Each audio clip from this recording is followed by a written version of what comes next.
بسم اللہ الرحمن الرحیم۔ سورہ یونس کی آیت نمبر 37 کل ہم نے دو آیتیں پڑھی تھی نا؟ ہاں جی 35 اور 36۔ یہ ہے آیت نمبر 37۔ رب لم یزل نے فرمایا وما کان ھذا القرآن، واو کا معنی اور ما کا معنی نہیں ہے، کانا کمانا ہے، شان نہیں ہے ھذا القرآن اس قرآن کی، ھذا اس میں اشارہ ہے، یہ القرآن یہ کانا کا اسم واقع ہو رہا ہے، اس قرآن کی شان نہیں ہے، اور اس قرآن کی شان نہیں ہے۔ کیا نہیں ہے؟ ان یفترا، یہ کہ کوئی بنا لے اسے، من دون اللہ، اللہ کے اتارے بغیر۔ اب ترجمہ یہ جو میں نے کیا ہے نا، یہ کیا ہے سیدی اعلیٰ حضرت علیہ الرحمہ نے۔ ویسے تو لفظی ترجمہ یہ ہوتا ہے من دون اللہ، اللہ کے سوا، اللہ کو چھوڑ کر۔ اب غور سے بات کو سننا ذرا، اور اعلیٰ حضرت کی علمی فراست کو بھی ذرا دیکھیے۔ ترجمہ یہ بنتا ہے ان یفترا، افطرا یفتری، افتران کا معنی ہوتا ہے اپنے پاس سے گھڑ لینا، بنا لینا۔ لفظی ترجمہ یہ ہوگا کہ اس قرآن کی شان نہیں ہے یہ، ان یفترا کہ اس کو گھڑا جائے، من دون اللہ، اللہ کے سوا۔ کیا مطلب اللہ گھڑتا ہے؟ استغفر اللہ۔ پھر یہ معنی یہ بنے گا، لیکن یہ معنی اعلیٰ حضرت نے کیا نہیں ہے۔ انہوں نے یہ فرمایا ان یفترا کہ کوئی بنا لے اپنی طرف سے، من دون اللہ، بے اللہ کے اتارے، مطلب اللہ کے اتارے بغیر، یہ اللہ ہی اتارتا ہے اس کو۔ قرآن کی یہ شان ہے، کسی مائی کے لال کی یہ جرت نہیں ہے کہ اس جیسا وہ کلام بنا سکے۔ وَلَٰكِن تَصْدِيقَ الَّذِي بَيْنَ يَدَيْهِ، لیکن تصدیق ہے الذی اس کی بین یدیہ جو اس سے پہلے ہے، یعنی اگلی کتابوں کی یہ بولو کیا ہے؟ تصدیق ہے۔ اللہ اکبر۔ کفار مکہ نے یہ وام کیا تھا کہ قرآن کریم نبی پاک صلی اللہ تعالیٰ علیہ وسلم نے خود بنایا ہے۔ اس آیا مبارکہ میں ان کا یہ وہم دفع فرمایا گیا کہ قرآن کریم ایسی کتاب ہی نہیں ہے جس کی نسبت تردد ہو سکے، اس کی مثال بنانے سے ساری مخلوق عاجز ہے، تو یقیناً وہ اللہ کی نازل فرمائی ہوئی کتاب ہے۔ بات سمجھ آ گئی نا؟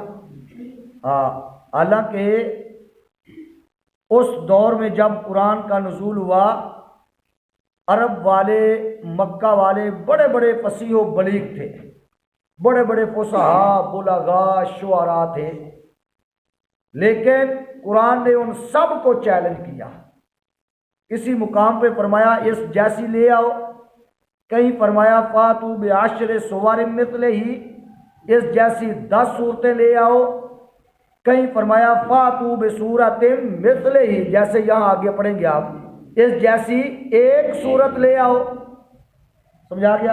اور کہیں فرمایا 10 نہیں، پورا کلام نہیں، ایک صورت نہیں، اس جیسی ایک آیت ہی لے آؤ، لیکن کسی مائی کے لال کی جرت نہیں۔ اس لیے یہ اللہ کا اتارا ہوا کلام ہے، کسی نے بنایا نہیں ہے۔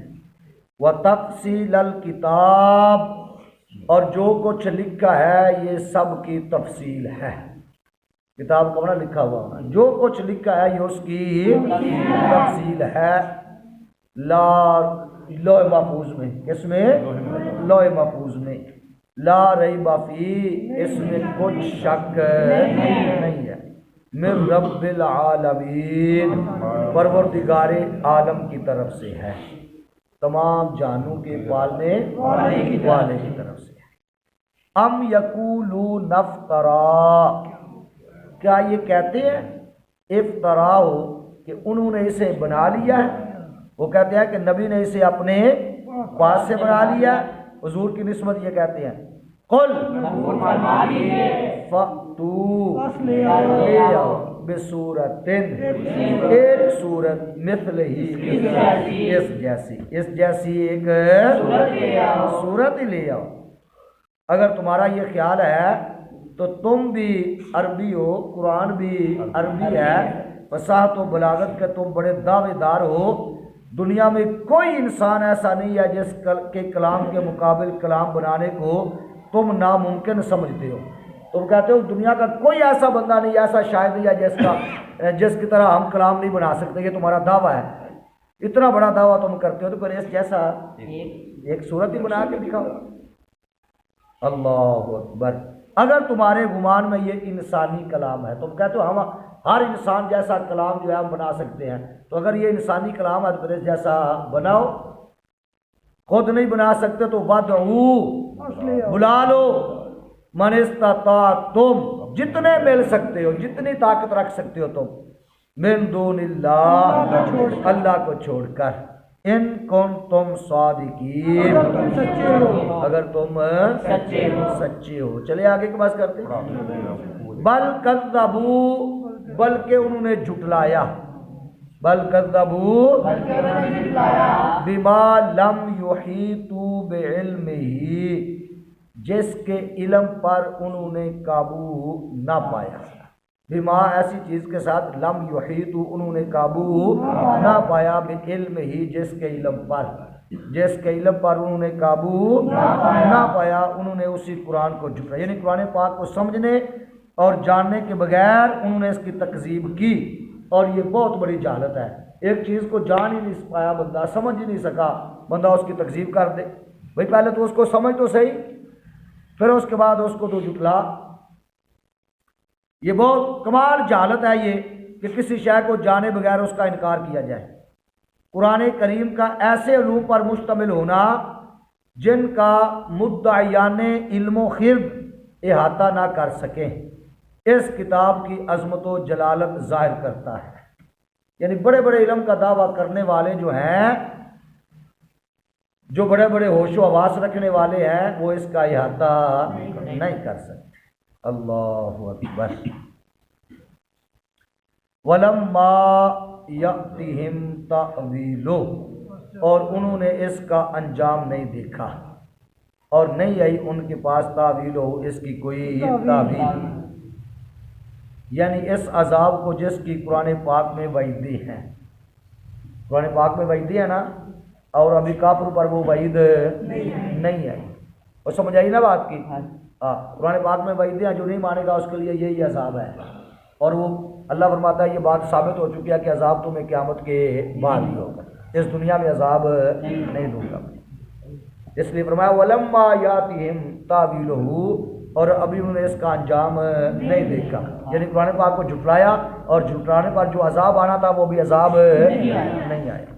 کذالک، اسی طرح کذب الذین، جھٹلایا ان لوگوں نے، من قبلہم، جو ان سے پہلے تھے، جو ان سے پہلے تھے، یعنی انہوں نے بھی نبیوں سے اناد رکھا، اپنے رسولوں کو بغیر اس کے کہ ان کے معجزات اور آیات دیکھ کر وہ نظر و فکر سے کام لیتے، تدبیر سے کام لیتے۔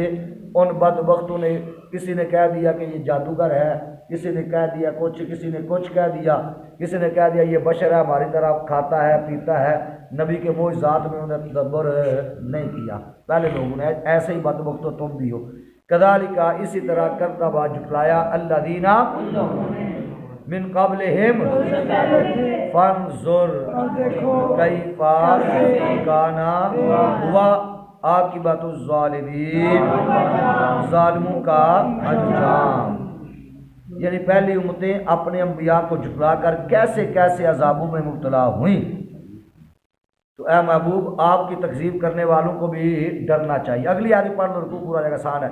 وَمِنْهُمْ، اور ان میں سے، مَن يُؤْمِنُ بِهِ، کوئی اس پر ایمان لاتا ہے، وَمِنْهُمْ، اور ان میں سے من کوئی وہ ہے، لَا يُؤْمِنُ بِهِ، جو اس پر ایمان نہیں لاتا۔